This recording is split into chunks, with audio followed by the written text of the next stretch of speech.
Hi friends, welcome to my channel మీ మధుశ్రీ రుచులు. Friends, ఇవాళ నేను ఒక మంచి హెల్దీ రోటి పచ్చడితో వచ్చేసానండి. అదేనండి బీరకాయ తొక్కు పచ్చడి. బీరకాయ పైన ఉండే పీల్ ఉంటుంది కదా, ఆ పీల్తో పచ్చడి అంటే చాలా రిచ్ ఫైబర్ ఉన్న రెసిపీ అండి. మరి అది ఎలా చేద్దామో చూద్దామా?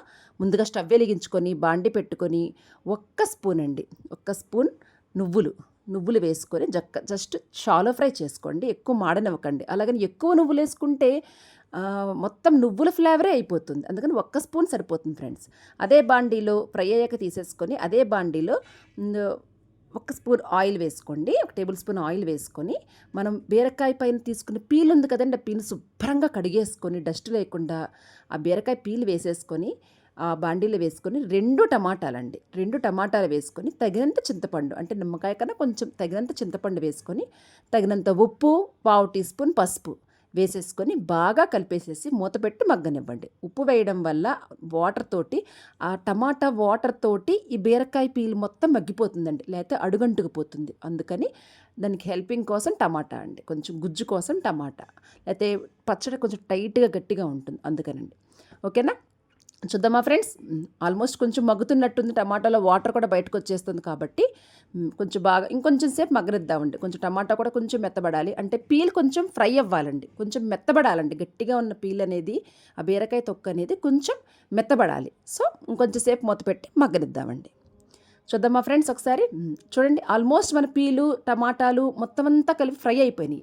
ఇలా ఫ్రై అయిపోయిన మొత్తం బీరకాయ తొక్కు అంతటిని కూడా వేరే బౌల్లో తీసేసుకొని అదే బాండీలో ఫ్రెండ్స్ ఒక్క 1/2 స్పూన్ ఆయిల్ వేసుకొని పచ్చిమిరపకాయలండి, అంటే గ్రీన్ చిల్లీస్, ఇవి తగినంత కారం, మీరు ఎంత కారం తినాలనుకుంటున్నారో అంత కారం బట్టి వేసుకొని అవి బాగా ఫ్రై అవ్వనివ్వండి.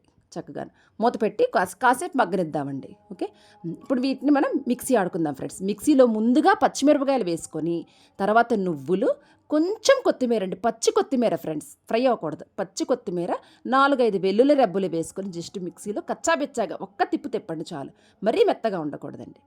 ఇప్పుడు మనం అది కొంచెం పేస్ట్ అయిన తర్వాత ఈ బీరకాయ పీల్ మొత్తం ఈ పేస్ట్ ఇదంతా వేసేసుకొని జస్ట్ ఇది కూడా ఫ్రెండ్స్ కొంచెం ఎక్కువసేపు మరీ గ్రైండ్ అవనివ్వకండి, అలాగని మరీ గట్టిగా ఉండకూడదు. బీరకాయ పీల్ కొంచెం నలగాలి కాబట్టి చూడండి ఫ్రెండ్స్, ఇలాగా వీడియోలో చూపిస్తున్నట్టుగా కచ్చాబెచ్చాగానండి, అంటే కొంచెం మరీ మెత్తగా కాదు, కొంచెం తింటుంటే కొంచెం కరుం అన్నట్టుగా ఉంటేనే ఆ టేస్ట్ బాగుంటుందండి.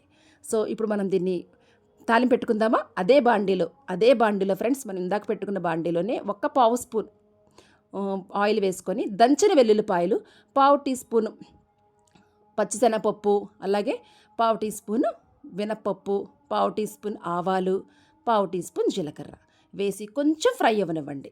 ఎక్కువ ఆయిల్ వాడక్కర్లేదు ఫ్రెండ్స్. తాలింపు అంటే చాలా ఎక్కువ ఆయిల్ వేసి ఆయిల్లో ముంచేసినట్టుగా ఉంటారు, ఏమీ అక్కర్లేదండి. జస్ట్ ఇలా చేసుకొని తినండి. ఆ నువ్వుల టేస్టు, ఆ టమాటా బీరకాయ టేస్ట్ చాలా బాగుంటుంది.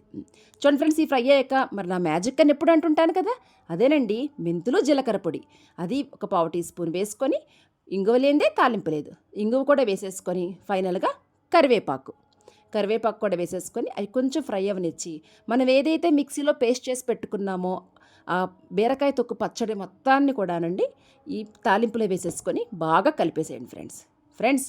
ఇది రోటీకి కానీ, చపాతీకి కానీ, దోశకి, ఇడ్లీకి, ఎందులోకైనా చాలా బాగుంటుంది. మంచి రిచ్ ఫైబర్ ఫుడ్. బీరకాయతో చేస్తే వేరే టేస్ట్ ఫ్రెండ్స్. ఉత్త బీరకాయ పచ్చడి కొంచెం చప్పదనాన్ని ఇస్తుంది, కానీ ఇలా ఉత్త తొక్కుతోటి ఇలా ఒకసారి ట్రై చేసి చూడండి, అద్భుతంగా ఉంటుందండి. మీ ఇంట్లో అందరూ నచ్చుతుంది. మరి అందరికీ నచ్చింది అనుకుంటున్నాను. Please like, share and subscribe my channel.